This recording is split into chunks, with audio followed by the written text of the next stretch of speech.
The emergency room was already loud before the doors burst open. Monitors were beeping. Nurses were moving fast, and the smell of antiseptic hung heavy in the air. It was one of those nights where no one had time to breathe. She had been on her feet for nearly 10 hours, her back aching, her eyes tired, but her hands still steady. Nights like this were not new to her. She had learned long ago that hospitals never slow down just because people are exhausted. She was reviewing a chart when a stretcher came rushing in, pushed by two paramedics who looked more tense than usual. Their faces were tight, and they spoke in short, sharp words. The man on the stretcher was unconscious, his clothes soaked in blood. It was not the kind of injury she usually saw from car crashes or street fights. This was different. Deep wounds. Clean cuts mixed with damage that looked like it came from something far more serious. She moved closer, her training taking over. Blood pressure was dangerously low. Breathing was shallow. One look told her the man was minutes away from dying if nothing was done. She began calling out instructions, asking for fluids, oxygen, and trauma tools. Her voice was calm, even though her heart rate had already jumped. That was when one of the paramedics leaned in and spoke quietly. He said the patient had no ID, no wallet, no phone. He said they were told to bring him here and wait for further instructions. That alone was strange. Usually, there was paperwork, a report, something. This time, there was almost nothing. She nodded and kept working. She had learned not to ask too many questions when a life was hanging by a thread. Still, something felt off. The injuries looked trained, purposeful, the kind of damage you see in war zones, not city streets. As they cut away the man's shirt, she noticed marks on his body that made her pause for half a second. Faded scars, strong muscle memory in the way his body reacted even while unconscious. This was not an ordinary man, but that did not matter. A patient was a patient. She was about to begin a critical procedure when a senior nurse hurried in with a worried look. She said administration was on the line. They wanted everything paused. They said the patient was to be transferred immediately. No treatment beyond basic stabilization. She stared at the nurse, confused. The man's condition was already past basic care. He needed intervention now, not later. Waiting even 10 minutes could kill him. She asked why. The nurse shook her head and said she didn't know. The order came from higher up. It was marked urgent. She looked back at the patient. His chest barely rose. The monitor screamed warnings. Years of training, years of long nights and hard choices, all came down to this moment. She knew hospital rules. She knew chain of command. She also knew that if she stepped back now, this man would not survive. She told the nurse to hold on. She asked for the on-call doctor and additional supplies. Her tone was firm, not angry, just certain. Within minutes, the room filled again. Someone questioned her decision. Someone else mentioned the order from administration. She listened, but her eyes never left the patient. She explained clearly that the man was crashing and that delaying care would be fatal. She said she would take responsibility. The procedure began. Blood was controlled. Airways were secured. She worked with focus, blocking out everything else. In moments like this, fear had no place. Only action mattered. Halfway through, a man in a suit entered the room. He did not belong there. He stood too clean, too stiff, like someone who was not used to chaos. He said her name sharply and told her to stop. She didn't look up right away. She finished the step she was on before answering. When she finally met his eyes, she said the patient was unstable and could not be moved. The man repeated the order, louder this time. He said this case was not hers to handle. He said there were reasons she was not cleared to know. Her jaw tightened.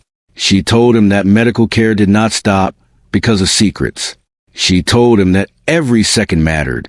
She said if he wanted her to stop, he would have to put it in writing and accept the outcome. The room went quiet except for the machines. Everyone watched, waiting to see who would win. The man stepped back, clearly angry. He said she was violating protocol. He said this would have consequences. She nodded once and went back to work. Minutes later, the patient's condition began to stabilize. His breathing improved slightly. His pulse, though still weak, was steady enough to give hope. It wasn't a victory, but it was a chance. Before she could feel any relief, security arrived. 2 guards stood at the door. The man in the suit spoke to them in low voices and pointed toward her. She removed her gloves slowly. Her hands were still shaking from the effort, but her face stayed calm. She asked one of the nurses to take over monitoring. She gave clear instructions, making sure the patient would not be neglected. Then she stepped out of the room. In the hallway, she was told she was being suspended effective immediately. She was accused of disobeying direct orders and putting the hospital at risk. She was asked to hand over her badge. For a moment, everything felt unreal. The noise of the hospital faded into the background. She thought of all the nights she stayed late, all the holidays she missed, all the lives she helped save. She handed over the badge without a word. As she walked toward the exit, she wondered if she had just ended her career. But deep down, beneath the fear and shock, she knew one thing clearly. If she had stepped aside, that man would be dead. Outside, the night air felt cold against her face. She sat on a bench near the entrance, her hands clasped together, staring at the ground. Sirens echoed in the distance. Life went on. She didn't know who the man was. She didn't know why he mattered so much to people in suits. All she knew was that she chose to save a life. And whatever came next, she would have to live with that choice. She walked out of the hospital into the cold night, her coat wrapped tightly around her. Every step felt heavy. The world seemed unreal, like she'd been dropped into a scene she didn't understand. She tried to think about what had just happened. The man on the stretcher, his life hanging in her hands, the orders to stand down, the fear, and then the action she had taken. Everything replayed in her mind, over and over. Sitting on a bench near the entrance, she could still hear the faint beeping of monitors from inside, though it was miles away in her mind. She wondered what had become of him. Did he survive? Did she make a difference? Or had she just broken the rules and lost her job for nothing? Her phone buzzed in her pocket. A text from a colleague appeared. "Are you okay? What happened in there?" She typed quickly, not knowing how to explain without getting herself into more trouble. "I did what I had to do. He is alive, that's all I can say." She didn't send it. She didn't want to risk it falling into the wrong hands. Around her, the city moved as usual. Cars honked. People walked quickly to get out of the cold, and life seemed completely unaware of the small battle that had just happened inside the hospital. She felt a strange mix of relief and dread. She had saved a life, but at what cost? Inside the hospital, the mood was different. The staff who had witnessed her actions were whispering in corners. Some admired her bravery. Others worried about what might happen next. Administration was frantic. Calls were being made. Higher-ups were trying to understand why their orders had been ignored. They did not know who the patient was, only that he had been stabilized against their instructions. Their confusion added to the tension. The patient himself remained in critical condition, unconscious, and still hooked up to monitors. Nurses and doctors worked silently but efficiently, following the instructions she had left behind. She had given them every detail before leaving, making sure the man's care would not be interrupted. The staff now carried the weight of her decision, and they felt the pressure of knowing something larger than the hospital rules was at play. Meanwhile, she wandered the streets without a plan. She thought about the warning she had received, the official paperwork she would face, the suspension or firing that might become permanent. Yet, she also thought about the man. Somewhere in the hospital, he was alive because she had acted. That thought was like a small flame in the cold night, giving her warmth and purpose. She remembered the man in the suit, the one who had ordered her to stop. His voice was sharp, commanding, and full of authority. He had expected compliance. He had expected obedience without question. But she had not stopped. She had chosen life over rules. Now outside, she felt both fear and pride. Hours passed. She did not go home. She did not call anyone else. Instead, she sat in her car, parked a few blocks away from the hospital. Thinking about every moment of the night, she ran through procedures in her head. The timing, the small actions that had kept them alive. Each movement had mattered. Each decision could have been fatal. She felt exhausted, yet exhilarated. Something deep inside her had shifted. Then, her phone rang. It was an unknown number. She hesitated before answering. A voice spoke on the other end, calm and professional. "You saved him. We know what you did. We will take care of things from here." Her heart jumped. She asked who it was, but the line went dead before she could get an answer. Confusion and curiosity mixed with a sense of relief. Someone knew the truth, someone who mattered. Back inside the hospital, the situation had escalated. Administration was still panicked. Staff were tense, and rumors spread quickly. The man on the stretcher remained unconscious, but his vital signs were stable. People whispered about who he might be. Some guessed he was military. Others speculated he had connections.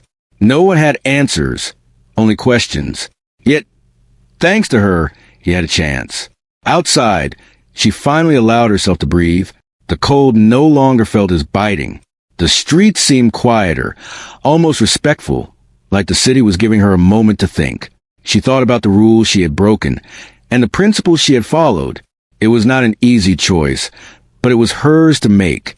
She drove aimlessly, thinking about her career and the uncertainty ahead. She knew she would face consequences. Perhaps she would be fired permanently. Perhaps her license would be questioned. But she also knew that in the grand scheme of things, the life she had saved mattered more than any paperwork or protocol. Somewhere in the city, someone was aware of her actions. The calm, professional voice on the phone had assured her of that. She did not know when or how, but she felt a quiet reassurance that the truth could not be hidden for long. As dawn approached, she finally pulled over and sat in silence. The sky was beginning to lighten, and the city was waking up. People would go to work. Children would go to school, and life would continue its normal rhythm. Yet, for her, nothing was normal. The night had changed everything. It had tested her courage, her ethics, and her commitment to life. And though the outcome was still uncertain, one thing was clear. She had made a difference when it mattered most. She thought again of the man she had saved. Somewhere inside the hospital, he was still fighting, still alive. The thought gave her a sense of peace. She had acted with knowledge, skill, and heart. She had done her duty, not for recognition or reward, but because it was the right thing to do. Hours later, she returned to the hospital, not to her usual duties, not to reclaim her position, but to see if there was any news. The night shift was ending, and the day crew was arriving. She moved quietly through the halls, careful not to attract attention. She caught glimpses of the patient through a glass door. Machines beeped steadily. He was alive, her eyes filled with quiet relief. All the fear, all the stress, all the uncertainty, momentarily forgotten. She had faced impossible odds and come out the other side. The patient's life was a testament to the courage and conviction that had guided her decisions. And though the challenges ahead were still unknown, she knew one thing. She would not regret her choice. She had followed her instincts, her training, and her conscience.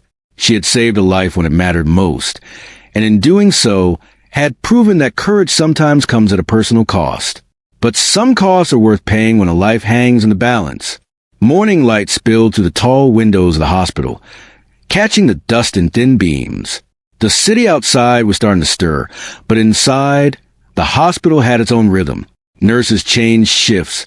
Doctors walked quickly from room to room, and monitors beeped with steady pulses. She moved quietly through the hallways, still feeling the weight of the night pressing on her shoulders. Inside, whispers filled the air. Some staff were gossiping in corners. Others moved briskly, as if they had important work to finish before someone noticed them. She could feel their eyes on her, but she did not look back.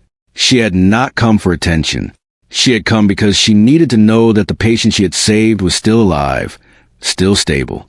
That knowledge would be her measure of the night's choices. The man she had saved lay in a private room, surrounded by monitors, tubes, and soft beeping machines. His breathing was more stable than it had been hours ago, but the wounds were still severe. She studied him carefully, noticing the details she had seen only briefly the night before. Scars that told stories of past injuries, muscles that hinted at years of training, and the calm in his face even as he fought for life. All of it told her that this was no ordinary patient. He was a man who had seen danger before, and yet here he was, helpless and alive because of her. As she watched, one of the nurses approached her quietly. The nurse had stayed behind through the shift change, making sure that every instruction she had given was followed. The nurse whispered, "You did the right thing. I don't know who he is, but he wouldn't have made it without you. Her throat tightened. She nodded silently, feeling a mixture of relief and exhaustion. But that relief was short-lived. She remembered the warning from administration, the threats, the official language that had already started being circulated. The hospital was trying to protect itself, and she knew that meant someone would have to take the blame. That someone was her. She walked to the window and looked out over the city. People hurried to work, unaware of what had happened just hours ago. Traffic lights changed. The sun reflected off buildings, and life moved forward. She wondered how many of those people had ever faced a choice like hers, a choice between following orders and saving a life. Most probably never would. Meanwhile, inside the administration offices, phones rang constantly. The executives tried to understand what had happened. Reports were coming in from a night shift, conflicting and incomplete. They were confused and frustrated. One person had acted against orders, and the consequences could ripple through the hospital and beyond. Questions were being asked that no one had answers to yet. The patient's identity was slowly coming to light. Someone in higher command had recognized him immediately. He was part of a secretive military team, someone who had been injured during an operation. Suddenly, the stakes were higher than anyone in the hospital had imagined. She did not know any of this yet. All she knew was that the patient was alive and that she had made the right choice. That was enough to keep her moving forward, at least for now. But she could feel the tension building. Something was coming, and she could not ignore the feeling in her gut that her actions would not go unnoticed for long. The hours passed slowly. She stayed near the patient, watching, waiting. Occasionally, doctors and nurses came in to check on him, to adjust medications, to make sure the monitors were working properly. She offered advice quietly, remembering every detail from the night before.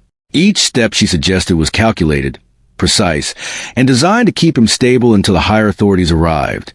At one point, a uniformed officer appeared at the door. He was not like the usual hospital security or police officers.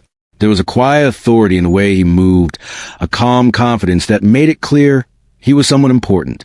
He asked to see the patient, and then turned to her. His voice was low and firm. "You saved him, didn't you?" She looked at him, startled by the question. She nodded. "I did what I had to do," she said softly. "He would have died otherwise." The officer studied her for a long moment, then nodded slightly. He did not say anything else, but she could feel a sense of acknowledgement, of understanding, that carried more weight than words. She realized that someone beyond the hospital had noticed, someone who understood the risks she had taken and the courage she had shown. Later, more officials arrived. They moved quickly, efficiently, and quietly. Staff stepped aside to let them through. She watched as they examined charts, spoke in low tones, and observed the patient closely. It was clear that they were trying to piece together exactly what had happened. She stayed back, keeping her distance, but remained alert. Her eyes never left the man she had saved. Rumors began circulating among the hospital staff. Some speculated that the patient was part of an elite military unit. Others suggested he had connections to important government figures. No one knew for sure, but everyone understood one thing. The nurse who had acted against orders had changed the outcome of the night in ways no one could ignore. She thought about the man in the suit from the night before. His anger had been real, his authority unquestionable. She had disobeyed him, and now the consequences were becoming apparent. The hospital could face scrutiny. She could face investigation. And yet, despite all of that, she did not regret her actions. The patient's life was proof that courage sometimes meant breaking the rules. Hours stretched into afternoon. She remained by the patient's side, quietly observing, assisting where she could. She noticed small improvements, breathing steadier, color returning to the skin, monitors showing more stable readings. Each small sign of recovery filled her with cautious hope. Then, the tension inside the hospital began to shift. The officials who had arrived started to leave, satisfied with what they had seen. They had assessed the situation and were preparing reports for a higher command. Staff whispered among themselves, relieved that the immediate crisis was under control.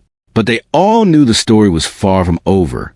She finally allowed herself to sit in a chair, her body aching from hours of standing and waiting. She looked at the patient, studying his face, noting the rise and fall of his chest. She felt a deep sense of connection, a silent acknowledgement that what she had done had mattered more than anything else in the world. He did not know her, and she might never meet him again, but their lives were now intertwined in a way that could not be undone. Outside the window, the city continued its rhythm. People moved through the streets, unaware of the life and death decisions that had played out just a few floors above. She wondered how many people ever face a moment like this, where every second counted, where a single decision could mean the difference between life and death. Most probably never would, and most probably never understood the weight of such a choice. She sat quietly, reflecting on the night, the decision she had made, and the path that had brought her here. She had acted with courage, skill, and determination. She had followed her instincts and her training. And though the consequences were still unknown, she had no regrets. The patient was alive. That was all that mattered. The hours passed slowly, and she finally stood, stretching her tired body. She had watched over him, guided his care, and ensured his survival. Now, it was time to step back and let the professionals and authorities take over. She gave clear instructions to the staff who would continue monitoring him, making sure they knew exactly what to do. As she prepared to leave, she felt a sense of quiet satisfaction. The night had tested her in ways she could never have imagined. It had pushed her to the limits of her courage and skill. And through it all, she had done what was right, even when it was difficult, even when it was risky. She walked through the hallways one last time, taking in the sights and sounds of the hospital. Nurses moved efficiently, monitors beeped steadily, and the patient remained stable. She knew that the night had changed her, had tested her, and had proven something important. That courage, ethics, and determination could make a difference, even in the most challenging circumstances. And though the challenges ahead were still unknown, one thing was certain. She had acted when it mattered most. She had saved a life, and nothing could take that away. The city sky was gray with clouds, the kind that promised rain later in the day. She had returned home briefly, but sleep had not come easily. Her mind kept replaying the night and the early hours of the morning. Every detail, every sound, every decision played over in her thoughts. She knew she had acted correctly, but the reality of being fired still weighed heavily on her. She tried to eat something, but her appetite was gone. Her stomach twisted with anxiety and exhaustion. Suddenly, her phone vibrated. She looked at it and saw a number she didn't recognize. She hesitated, then answered. A calm, professional voice spoke.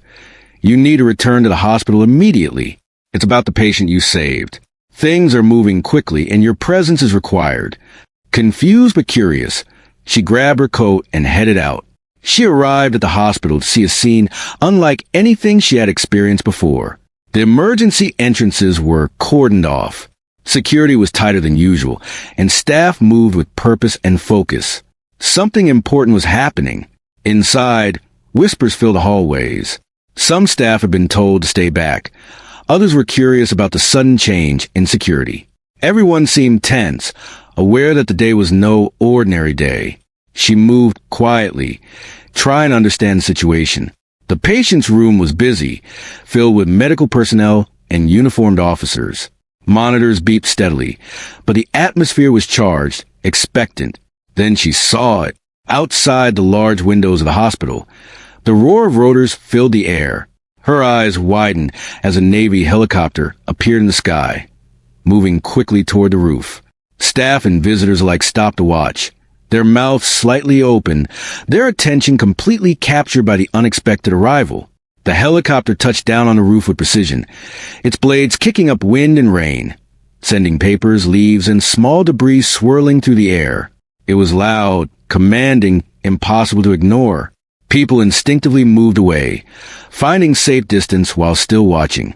The sight was dramatic, almost unreal, like something from a movie.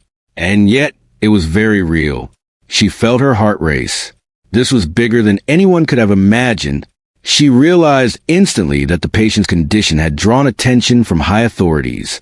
Whoever he was, he mattered.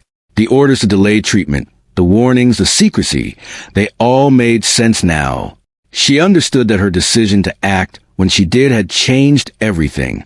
The helicopter doors opened, and a team of armed personnel moved swiftly. They were organized, calm, and professional.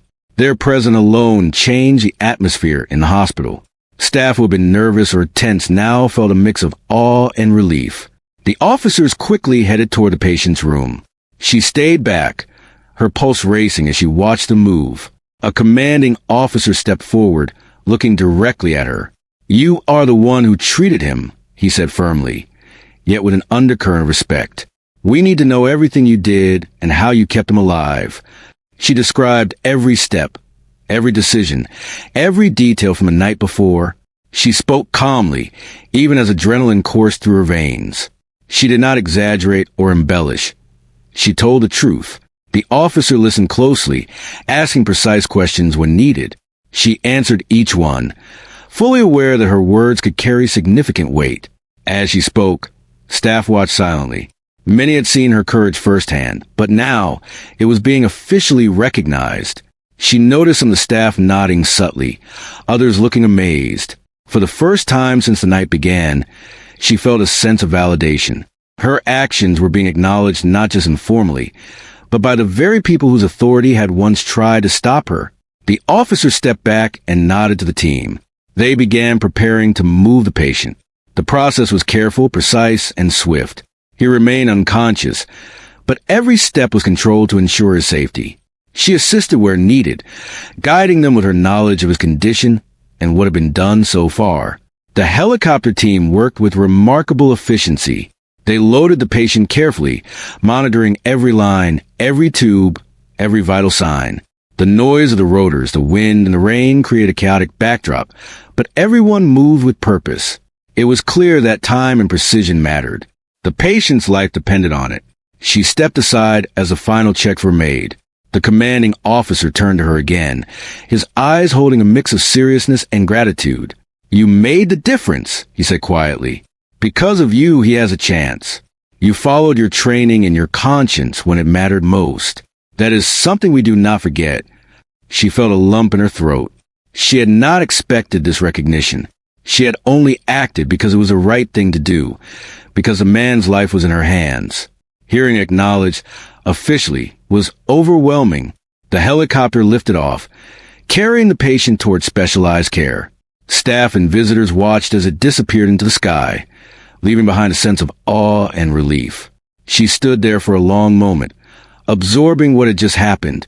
The hospital, once tense and chaotic, now seemed quieter, calmer, almost as if it were reflecting the successful outcome. The commanding officer approached her one last time. "Expect a full report," he said, "and do not worry about the consequences you feared. You will be recognized for your courage and your professionalism.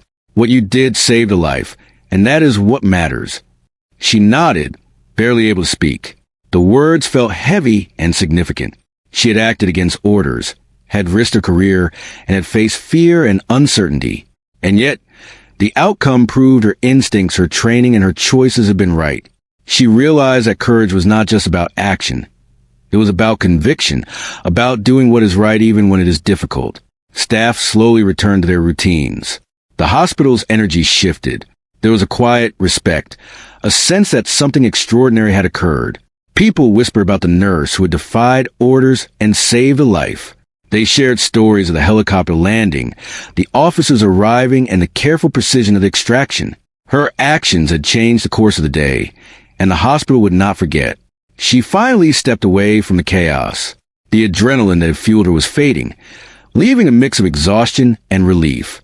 She walked to the hallways, taking in the familiar sights, the monitors, the buzzing of machines, and the quiet conversations of staff. She felt a sense of pride, tempered by humility. She had done her duty, and it had mattered. Outside, the sky was clearing. The clouds were breaking, letting sunlight spill over the city. It was a symbolic moment, she thought. After the storm of the night, after the tension and fear, there was clarity. Life had gone on, but she had changed something important. She had saved a life, and now that life had a chance to continue. She took a deep breath and allowed herself to feel the weight of what had just happened. It was more than a professional challenge. It had been a test of character, courage, and conscience, and she had passed. As she left the hospital for the day, she knew that things would never be the same. The story of the night, her choice, and the helicopter on the roof would be remembered. But more importantly, she knew that the life she had saved would carry forward because of her courage, determination, and unwavering commitment to doing what was right. Days passed after the helicopter had carried the patient away, and the hospital began to return to its usual rhythm. The beeping monitors, the hurried footsteps, the constant chatter of nurses and doctors, all of it became familiar again. But for her, nothing was the same. She had been through something extraordinary, and every time she closed her eyes, she could still see the man she had saved lying on the stretcher, the chaos of the night, and the precision of the Navy team that had come for him. She was called into the hospital administration office. For a moment, she feared the worst. Would they fire her permanently? Would there be legal trouble? But instead, the atmosphere was different. The head administrator looked serious but respectful. The commanding officer who had led the helicopter extraction stood nearby, his presence commanding attention. "You acted against orders," the administrator said slowly, "but you saved a life. That life was of the highest importance, and your actions have been reviewed by higher authorities. There will be no disciplinary action. In fact, your actions are being officially recognized." Her heart skipped a beat. Relief washed over her, but she tried to keep her composure. The officer nodded at her, adding, "You showed courage and judgment under extreme pressure. We will make sure this is documented, and your professionalism is acknowledged in every report." Tears threatened to come, but she blinked them away. She had acted because it was the right thing to do, not for recognition. Yet the acknowledgement gave her a deep sense of validation. She realized that courage might not always be easy, but it was never wasted. She was then invited to meet the patient, though he was still recovering in a secure location. When she entered the room, she was struck by the sight of him awake but weak, tubes still attached, his body bandaged and healing. His eyes met hers, and there was an unspoken understanding. She had saved him, and he knew it. He attempted a small smile, and she returned it. Words were unnecessary.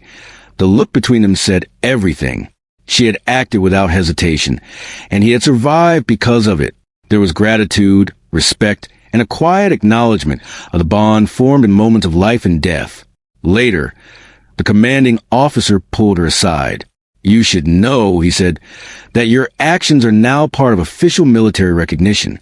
The patient's life mattered greatly to our team. Without your intervention, he would not have made it. That truth will not be forgotten." The weight of his words settled in her chest. For the first time, she allowed herself to feel proud. Not the kind of pride that seeks attention, but the quiet, steadfast pride of knowing she had done exactly what was needed when it mattered most. Her courage had mattered. Her knowledge had mattered. Her decision had mattered. News spread quietly within the hospital about her reinstatement and the extraordinary circumstances of the patient's care. Staff who had been skeptical or nervous now looked at her differently. Some came forward to express admiration. Others simply nodded with respect. It was a subtle change in atmosphere, a recognition that what she had done had been exceptional. She returned to her usual duties. But everything felt different. Each patient she cared for reminded her that life was fragile and that decisions mattered. She approached her work with renewed focus, understanding the weight and responsibility of her role. The night of the emergency had changed her, not in ego or status, but in perspective and understanding. Weeks later, the patient was well enough to be discharged from military care. A brief message reached her through official channels. It was simple but heartfelt. A note of thanks, acknowledging that her actions had saved his life. She read it quietly, feeling a warmth she could not put into words. She had never expected thanks or recognition, yet this small acknowledgement meant more than she could express. She reflected on the night constantly, thinking about the split-second choices, the fear, and the determination. She understood that courage often comes at personal cost, and yet it is the right actions, not the safe ones, that define us. She had faced orders, authority, and uncertainty, but she had acted with clarity and heart. That knowledge stayed with her and gave her strength in the days that followed. Her colleagues continued to share stories of the night, the helicopter on the roof, and the actions that had saved a life. It became part of the hospital's unofficial history, a tale of courage and integrity that inspired others. She remained humble, never seeking praise, but understanding that the story could encourage others to act, when it mattered most. The hospital leadership, initially worried about consequences, learned a valuable lesson about trust, ethics, and human judgment. Policies and protocols were reviewed to ensure that patient care would always come first, and that those who acted with integrity would be supported rather than punished. Her actions had not only saved a life, but had subtly changed the system around her for the better. She continued her work, treating patients with the same dedication and care she had always shown. But the night she saved the wounded SEAL remained with her, a constant reminder of the power of courage, conscience, and skill. She understood that life often demands difficult choices, but that integrity, compassion, and action can make all the difference. And so, her life returned to a rhythm of long shifts, urgent decisions, and the quiet satisfaction of helping those in need. But she carried the knowledge that she had acted when it mattered most. That knowledge, that certainty, and the gratitude of life she saved became a quiet but powerful part of her, guiding every step she took in the work she loved. In the end, it was not recognition, reward, or approval that mattered. It was the simple truth that she had done what was right. She had faced fear, disobeyed orders when necessary, and saved a life. That truth stayed with her, a reminder that courage, skill, and compassion are the forces that shape lives and define heroes. And though her story will be told in whispers, in quiet admiration, and in official reports, the real heroism had always been in her choices, her heart, and her unshakable commitment to doing what was right.